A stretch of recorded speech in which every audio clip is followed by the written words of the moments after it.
Labiwaso TV nkubuuzaako balekera maaso kubanga weekennenya nze Abel Kitaka ndi ku kisaawe ekya Mandela National Stadium e Namboole. Njagala kutegeeza nti abawagizi bo era nga bwe wabiwulidde nti tiketi za Uganda Cranes zonna ezaateekeddwa katale ku mupiira guno zaaguliddwa ne ziggwawo. Abawagizi bazze mu bungi okuwagira ttiimu yaabwe nga basinga ku bo bakkiriza nti Uganda ku mulundi guno egenda kukuba eggwanga erya Niger, of course nga bwe baakola ku ggwanga erya Guinea. Obuwagizi bwabwe okusingira ddala babutadde mwana mulenzi Alan Okero basinza osibirako olukoba kyoba oli awo yayinza okuyamba Uganda okugituusa mu nsi ensuubize. Ngeze mulaba mu Uganda Cranes era erina okugoba kubanga guno mpya gwe gutuyisako ne gutwala eri. Uganda erina okuba 3-0. I think Uganda is going to win. How many goals?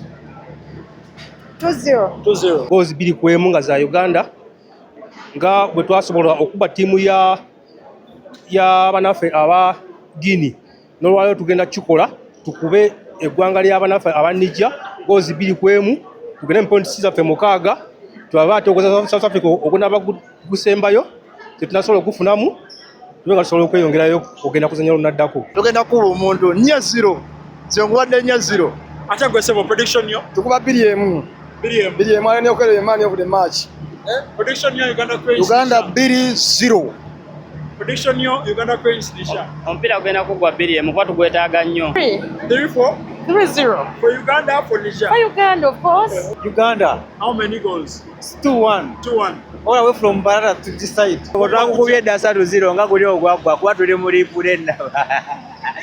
Ate sebo Uganda Nisha omupiira oza kugwa gutya? Omupiira tuli bawagizi kwa yonna empiira tugezezaako giraba ogwasooka nga batukuba ne tudda mu gwokubiri ne guno tulina essuubi tugenda guwangu. Uganda egenda kugugoba kubanga ekisinza tuleeta wano ttiimu yagobye bannaayo. Ekirala bano tubasinga Abafirika bannaffe bwe tubasamba tetubamu nnyo naffe eyo naye buli lwe tusamba oba kala itutiisaamu ne bano baddugavu bannaffe. Mpira go ogwaleero go Uganda inoguwangula 2-0. Nsanyusa nnyo okubeera ku Salt FM kyakabi mwana zaasinga.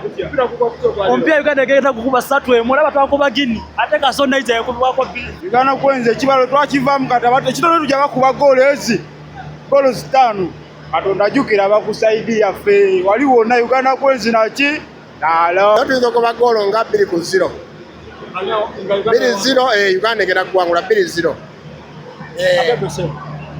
tuyinza okuwangula emu ku 0.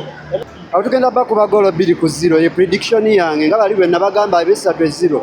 tugenda kuba goal 3-0 tugenda kugikuba ekyo kyo kimanyi kiri mateeka tugenda kugikuba goal ezi 3-0 gano menu nula lutwakuba 3-0 nakati tugenda kuba 3 zigenda kuba 0. Ze Uganda Niger jasenzagala osabamu nsaba amateeka ga kaafu gakyusibwemu lwitwadde akatandika obuguma omupiira ne bagumala essaawa zino Niger nsaba tugende tumukube bulungi tugenda mukwata goolo 4 Alan Okero goolo 2 Nana agenda teeba ne Usama agenda kujjamu ateebe. Tugenda kuba goolo 4. Kubwerere.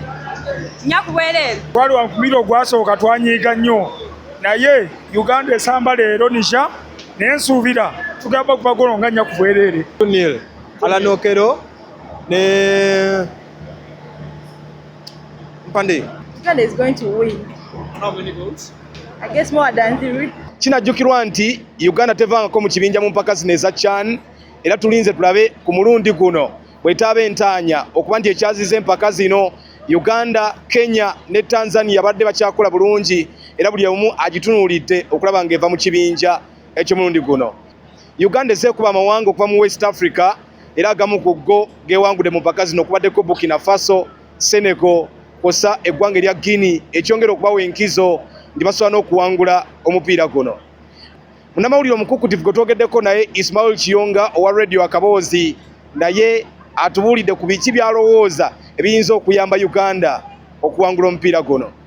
Kisoboka Niger si y'emu ku ttiimu ezinyomeka mu kikopo kino naye enjawulo y'ekikopo kino nti ebiseera ebisinga abasambi ababasambye omyaka oguwedde edition ewedde si kyangu nnyo kyakuba nti bonna okyabalina okubazza kubanja kuwa ekyokulabirako nti Senegal ba defending champion balinamu omusambi omu yekka eyasamba mu tournament eyo eyasemba n'olwekyo erinnya liyinza okuba nti lizze livuga bulungi mu mpaka zino basinga Uganda ebyafaayo mu mpaka zino naye ndowoozamuko nti underdog tag eyo eyinza bayamba mu mbeera nti kubajjako pressure naye anything can happen naye nga asubira obuwanguzi bwa ttiimu ya Uganda.